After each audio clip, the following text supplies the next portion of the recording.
बहुत ज़्यादा छींकें आ रही हैं, नाक बंद हो रहा है, नाक बह रहा है कि घर पे जब भी सफाई होती है तो मुझे छींकें स्टार्ट हो जाती हैं। मौसम बदलता है तो मुझे ये मसला होता है। इन्वेस्टिगेशन अगर करवाने की बात की जाए तो इसमें आईजीई लेवल्स करवाए जा सकते हैं, पैरानेज़ल साइनसेस का सीटी स्कैन करवाया जा सकता है। लॉन्ग टर्म रहने की वजह से नाक में छल्ले यानी जिन्हें नेज़ल पॉलिप्स कहते हैं वो बन सकते हैं।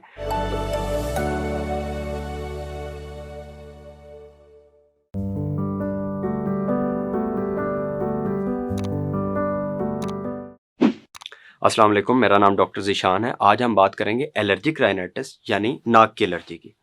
इसके लिए एलर्जी को समझना ज़रूरी है।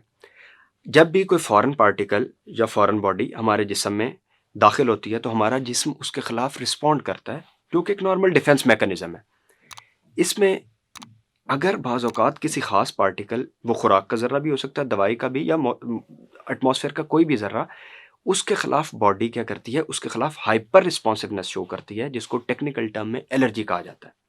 नाक की एलर्जी में ये होता है कि आपके नाक की अंदरूनी जिल्द किसी खास एलर्जन या पार्टिकल के खिलाफ सेंसिटिव होकर उसके खिलाफ हाइपर रिस्पॉन्सिवनेस शो करती है, तो इसको हम एलर्जिक राइनाइटिस लेबल कर देते हैं।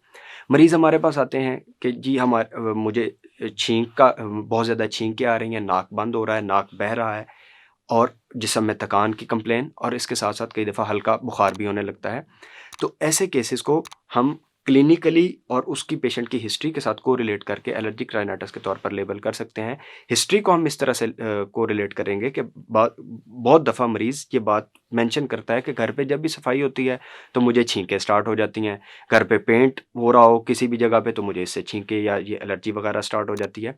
और इसके साथ मौसम बदलता है तो मुझे ये मसला होता है। तो इसको हम प्रॉपर हिस्ट्री और उसकी अलामात को कोरिलेट करके डायग्नोसिस बना सकते हैं। बहरहाल इन्वेस्टिगेशन अगर करवाने की बात की जाए तो इसमें आईजीई लेवल्स करवाए जा सकते हैं, सीटी पीएनएस पैरानेज़ल साइनसेस का सीटी स्कैन करवाया जा सकता है, और एलर्जन को कंफर्म करने के लिए स्किन प्रिक टेस्ट किया जाता है।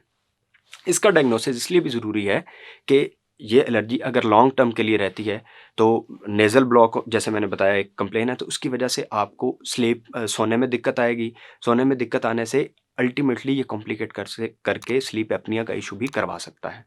नेक्स्ट, अगर हम बात करें इसकी कॉम्प्लिकेशंस की, तो लॉन्ग टर्म रहने की वजह से नाक में छल्ले यानी जिन्हें नेज़ल पॉलिप्स कहते हैं वो बन सकते हैं, और कई दफ़ा ये अल्टीमेटली एस्थमा लाइक सिम्टम्स भी देने लगता है।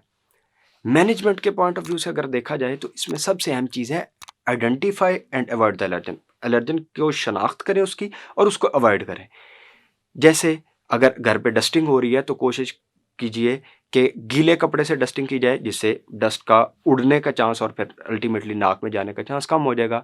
नेक्स्ट, वूलन ब्लैंकेट्स की जगह सिंथेटिक ब्लैंकेट्स या ये चीज़ इस्तेमाल की जा सकती है। घर पे जो पेट्स हैं, पेट्स का मैन्योर और उसके जो ज़रात हैं वो भी एलर्जी करवा सकते हैं। उनको प्रॉपरली एक अलग जगह पे रखिए और उसके वेस्ट का प्रॉपर सेटअप होना चाहिए। अब मेडिकल ट्रीटमेंट की अगर हम बात करते हैं तो इसमें सबसे अहम चीज़ यह है कि हमने एंटी एलर्जिक देने हैं मरीज़ को। जब एंटी एलर्जिक लेंगे, अगर हल्का बुखार है तो उसके लिए पैरासिटामोल वगैरह ली जा सकती है एज़ पर डॉक्टर्स कंसल्टेशन।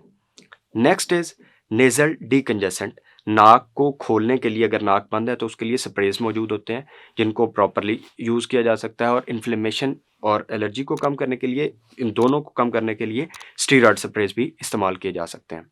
इसके साथ नॉर्मल सेलाइन या नमकीन पानी से नाक की अंदरूनी जिल्द की सफाई की जा सकती है, उसको इरिगेट किया जा सकता है, जिसको नेज़ल डॉशिंग कहते हैं।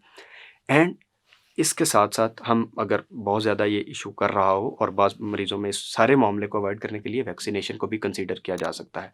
बहरहाल ये सारी चीज़ें डॉक्टर के मशवरे के साथ ही हम ऑप्ट कर सकते हैं। मज़ीद किसी भी किस्म की इन्फॉर्मेशन के लिए आप तिब्बी के प्लेटफॉर्म से हमारे साथ रब्ता कर सकते हैं। ये था हमारा आज का टॉपिक। बहुत शुक्रिया।